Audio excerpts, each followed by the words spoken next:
présente, je suis Roger Fiametti et je fais ostéopathe. Donc, faire, avoir, être sont des verbes, des auxiliaires qui sont intéressants. Alors, je vais vous parler du langage émotionnel du corps et le thème c'est aujourd'hui devenir quelqu'un d'autre. Eh bien, moi, je vais vous proposer de devenir quelqu'un d'autre en devenant vous-même, redevenir soi-même. Mon métier, c'est ostéopathe et c'est vrai qu'au fur et à mesure de mon exercice, de ma profession, j'ai observé chez les patients pas mal de réactions. On travaille le viscéral, on travaille le structurel, on travaille le crânien. Et j'ai ajouté une corde à mon arc, c'est l'émotionnel. Alors l'émotionnel, c'est quoi? Ça veut dire beaucoup de choses. Et je vais vous proposer une grille de lecture intéressante à travers le corps. Et le corps est notre meilleur outil pour nous reconnaître. On a des miroirs, on se regarde tous les matins dans le miroir, et quand on se regarde, on voit pas grand-chose. Regardez-vous une fois dans le miroir et regardez-vous dans les yeux et vous verrez peut-être quelqu'un d'autre. Et peut-être vous-même. Alors comment devenir soi-même? Eh bien, en essayant de se connaître. La belle phrase de Socrate, connais-toi toi-même et tu connaîtras l'univers et les dieux. Aller au fond de soi, aller au fond de ses émotions, aller dans cette introspection qui permet d'éliminer les tensions qu'on a accumulées depuis la vie intra-utérine jusqu'à aujourd'hui. L'aventure a commencé en 2004, mais déjà bien avant, et ce livre a permis déjà de lire en soi. Un livre, on le lit, mais le meilleur livre que vous ayez jamais lu, à votre avis, c'est lequel? La Bible? Certainement, oui. Oui, sûrement. Le langage émotionnel du corps? Pas encore. Eh bien, le meilleur livre que vous ayez pu lire, et j'espère qu'un jour vous le ferez, c'est votre corps. Lire son corps, lire à travers cette grille de lecture comment le corps va réagir au niveau émotionnel, comment le corps va réagir au niveau de la peau, au niveau des articulations, au niveau des organes. Ceci, ce sont d'autres ouvrages qui ont été publiés et que vous pourrez retrouver sur Amazon, par exemple. Il y a les cartes du langage émotionnel du corps, il y a la respiration pour tous, il y a le langage émotionnel du corps, tome 1 et 2, etc. Donc ça, vous retrouvez facilement. Ça pourra un peu étoffer vos lectures. Le langage du corps, le corps parle, que nous dit-il? Que peut-on voir à travers le corps? Eh bien, c'est une question de point de vue. Qui voit la jeune fille sur le dessin? Levez la main. Qui voit la vieille dame sur le dessin? Qui voit les deux? Bien, les deux cerveaux sont en connexion. Qui ne voit rien? Aucune des deux. Une fois, j'ai eu dans une conférence et la dame m'a dit « mais je suis aveugle ». Peut-être que ça lui permettait de mieux voir en elle, d'ailleurs. Qui voit le canard à gauche? Levez la main. Qui voit le lapin? Qui voit les deux? Il y a déjà moins de mains levées. Hein? Qui voit le bébé à droite? Pas beaucoup, hein? Vous voyez, son nez, là, près de la branche, ses fesses, là, près des deux personnages. Oui, la tête au-dessus. Voilà. Donc, la vie, ça dépend aussi de notre façon de voir les choses. Un événement va être différent selon son positionnement, selon son éducation, selon ses expériences. Je me promène à la campagne avec un ami. Ah, ça sent le purin. Je dis, ça sent bon. Et mon ami me dit, t'es fou, ça sent mauvais.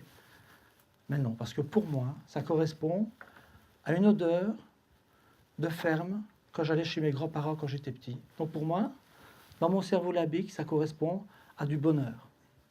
Pour mon copain, ça correspond à des travaux de ferme qu'il faisait chez son voisin en été et il devait ramasser le purin. Pour lui, c'était plus pénible. Donc la même odeur va libérer des sensations différentes. Alors cette découverte en Finlande, par exemple, si vous en avez entendu parler, permet de déterminer des zones au niveau du corps par rapport à des émotions. Donc l'angoisse, la colère, la peur, permet par cette technique, par cette analyse, par thermographie, vous voyez les zones jaunes, rouges, etc., c'est la peau, à certains endroits du corps, qui augmente sa température. Donc on est dans une réaction neurovégétative. Et la réaction neurovégétative, en fait, c'est une augmentation d'adrénaline ou de noradrénaline par rapport à un danger, par rapport à un stress ou à une émotion. Alors il y a les émotions et les stress, comme la douleur d'ailleurs. La douleur qui est aiguë, et puis il y a la douleur chronique. Comme il y a le stress aigu, vous êtes face à un danger, il y a un stress qui vous permet de fuir ou de combattre. Et puis il y a la douleur chronique ou le danger chronique, c'est le stress chronique, c'est celui qui est là tout le temps. Tous les matins quand je me lève, je n'ai pas envie d'aller à l'école. Tous les jours à midi à table, mon père me regarde dans les yeux et ça m'empêche de manger. Quand je dois revenir avec mon bulletin, à la fin de la période, j'ai le stress de rentrer. Ce sont des stress chroniques et qui restent entretenus au niveau du corps et qui créent cette libération d'adrénaline. Et quand ça devient chronique, c'est surtout une libération de cortisol, qui est la cortisone endogène. Et la création de cortisol, ça permet de lutter contre le stress chronique, mais à la longue, l'effet péjoratif, c'est que vous avez une diminution de l'immunité. Donc la porte ouverte à toutes les maladies psychosomatiques. Donc le stress qui n'est pas exprimé s'imprime et va créer des cristallisations au niveau des tissus, des nœuds émotionnels, qu'on va pouvoir d'abord, par notre grille de lecture, détecter. Et vous voyez ici au niveau de la colonne, je suis ostéopathe, donc je travaille sur mon clavier. Si j'étais pianiste, je vous jouerais un concerto de Chopin ou de Mozart. Ici, mon clavier, c'est la colonne vertébrale. Donc chaque vertèbre va correspondre à une émotion. Alors quand j'ai mon patient qui est sur la table et que je dis « Ah, ça c'est, vous avez de la colère, il y a de l'abandon et de l'humiliation. Ça vous dit quelque chose? Ah, comment vous savez ça? Vous êtes un voyant? » Je dis « Non, je suis un lecteur. » Et mon tableau de lecture, c'est votre colonne vertébrale. Donc il y a toujours une relation entre les vertèbres et les émotions qu'on a pu, à travers cette grille de lecture intéressante, mettre en évidence. Et chaque individu va être marqué dans son corps en fonction de ce qu'il a vécu. Il n'y a pas de hasard. Le corps ne se trompe pas. Quand le patient ne parle plus, et ça arrive souvent avec des adolescents qui viennent en séance, ils vont chez le psy, puis après 3 séances chez le psy, ils disent « Moi, j'ai rien à dire. J'ai pas envie de parler. » Alors souvent le psy, pour l'adolescent, c'est un tocard, évidemment, parce qu'il ne va pas dire qu'il est sympa. Alors les parents viennent avec, chez moi, ou chez d'autres collègues, et quand l'individu, et souvent l'ado, ou parfois d'autres personnes plus âgées, ne parle plus, n'a plus rien à dire, son corps a encore quelque chose à dire. Et l'intérêt, finalement, de la technique, c'est que le corps ne ment pas, le corps ne se trompe pas. Et le corps révèle parfois des informations dont on n'a même pas conscience, puisqu'elles viennent de l'inconscient. Donc, cette cristallisation, en fait, c'est la mise en évidence de l'inconscient à travers les tissus. C'est la mémoire cellulaire.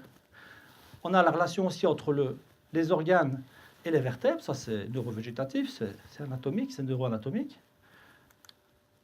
Et on peut avoir aussi la relation entre les organes et les émotions. Quand on a un problème pulmonaire, évidemment, il y a les infections. Si vous avez un problème de bronchite, n'allez pas voir un ostéopathe somato-émotionnel. Allez voir le pneumologue ou votre médecin d'abord.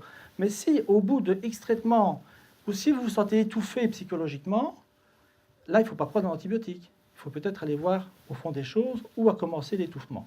Et l'étouffement, ça correspond à la deuxième dorsale, ici un peu entre les omoplates, en haut. Il y a l'estomac, qui est en relation avec les conflits familiaux. Donc il y a des personnes qui ont des gastrites qu'on appelle ou qu'on nomme nerveuses, des gastrites de stress ou des ulcères de stress. Ils font tous les traitements antiacides, ils font tous les traitements chez le gastro. Malgré tout, ça ne passe pas. Puis quand on arrive à libérer le stress par leur corps, qui est inscrit notamment au niveau des vertèbres en relation avec l'estomac, qu'on va détecter, qu'on va décrypter, et qu'on libère souvent un conflit familial, le fait d'en parler ou de l'identifier, ça permet au patient d'en parler. Le fait de se libérer, il va libérer son stress. Et en libérant son stress, il va guérir son ulcère de stress. Vous voyez? Alors on a ça avec tous les organes, je ne vais pas vous les passer tous en revue. Le foie, c'est la peur de manquer, la peur de mourir, la peur de ne pas s'en sortir. On parlait tout à l'heure des examens de fin d'année, c'est des examens de passage. Le passage, il est parfois étroit. Ça vous fait penser à quoi, les passages étroits? Permis de conduire?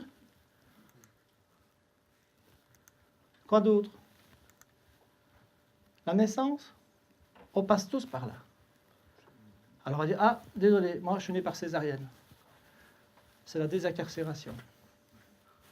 Hein, quand tu fais un accident, parfois, les pompiers viennent, ils ouvrent la voiture et ils vous sortent. Ça, c'est la césarienne.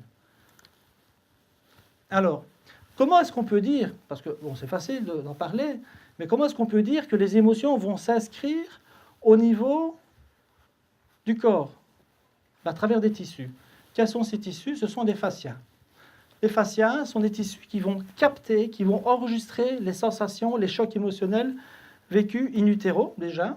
Les émotions de la mère, quand elle est enceinte, la parturiente va transmettre les émotions à son fœtus. On voit déjà des publicités, on voit la maman qui mange un yogourt ou un chocolat, et on voit le fœtus à l'intérieur qui est tout content. Les publicitaires ont bien compris le message, et l'ont bien transmis. Et ces émotions passent à travers les fascias, qui sont des tissus très subtils, vous allez voir après des images, et quand le fœtus n'a pas encore de cerveau, de cortex formé, jusqu'à 6 ans, quand il est bébé, etc., petit enfant, tout passe par le système limbique et par les 5 sens. Donc c'est toujours les sens, l'ouïe, le tact, l'audition, etc., qui captent les infos. Nous sommes des radars. On reçoit des infos, on est transformé par ces infos, ou on est figé par ces infos, par ces peurs de ne pas s'en sortir, par ces peurs de ne pas y arriver.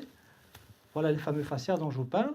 Ce sont des tissus vraiment qui absorbent toutes les tensions et qui partent de la peau jusque dans les os. La peau, les muscles, les os, les organes, tout ça ce sont des fascias organisés de nature différente, mais toujours en continuité. Quand je tire sur mes cheveux, quand je tire sur ma peau, je peux avoir une influence jusqu'en bas. Quand je suis à la surface, je suis à la profondeur. Donc on est toujours dans cette dimension profonde du corps. Alors, l'approche somato-émotionnelle, par cette grille de lecture, va permettre de lire en nous, de mieux nous connaître. Par exemple, DA, vous voyez ici le point bleu au niveau de la nuque, c'est lié à la peur de perdre, à la peur de ne pas s'en sortir. C'est la sensation de sans issue au moment de l'accouchement, quand le bébé va être expulsé, mais que le col n'est pas encore assez ouvert. Ou alors, parfois, quand les mamans, les parturientes arrivent à la maternité, et qu'on leur dit « Attendez, gynéco va arriver. Il faut qu'elle serre les jambes parce que le bébé va sortir. » Mais lui, il est prêt à sortir, et on ferme la porte. C'est la notion de sans issue. C'est l'examen de passage de fin d'année. Il faut passer. C'est le passage. On revient au passage de sa naissance. Et la première dorsale, comme par hasard, quand elle est en lésion, on est fatigué le matin, on ne sait pas se concentrer, on étudie 5 heures, on ne retient rien. Alors qu'est-ce qu'on fait? On étudie le matin de l'examen. Comme ça, on garde tout. Et puis on arrive à l'examen et on dit tout. Et puis après, on a tout oublié. Quand ça marche. Parce que vous savez comme moi que quand il y a 1000 pages, ça ne marche pas. Donc, qu'est-ce qu'on fait avec DA? Quand on la corrige, on retrouve son potentiel. On redevient soi-même. On n'a plus peur de perdre, on n'a plus peur de ne pas s'en sortir, parce qu'on retrouve ses capacités. Alors, ce n'est pas psychologique, c'est neuro-végétatif, puisque au niveau de DA, il y a le ganglion stellaire qui commande l'artère carotide, qui alimente le cerveau en oxygène. Donc, quand DA est rétabli, moi j'ai eu un enfant, par exemple, de 12 ans, donc 10 ans, à Noël, 3 sur 10 de moyenne. On dit aux parents, voilà, votre enfant l'année prochaine, on le met dans le spécial. Ils viennent, on corrige. Accouchement difficile comme par hasard, qui s'est impacté en DA, on corrige DA. Fin de l'année, tête de classe, 9 sur 10. Là, le professeur est un peu béat. Donc, tant mieux pour l'enfant. La petite enfance va évidemment être aussi une source d'information. Et évidemment, les Madeleines de Proust, on se fait agresser petit, on se fait agresser grand. On apprend à marcher petit, on a peur. On perd la marche plus âgée, on a peur. Donc c'est toujours un événement du passé qui reste enfoui en nous et qui ressurgit dans le présent, mais de façon comme un tsunami, de façon démesurée. Et c'est là qu'on se rend compte qu'il y a un choc émotionnel qui n'a pas été exprimé, parce que quand le présent vous amène une situation de stress ou de danger, on réagit. Et si par hasard on ne sait pas réagir, c'est parce qu'on a vraiment une émotion qui revient du passé, qui n'a pas été gérée, qui est cristallisée et qui n'est pas libérée. Donc là, c'est la technique où je ne fais pas de mouvement, je ne fais que recueillir le mouvement qui vient des tissus, des fascias, les fascias qui bougent, et je les accompagne.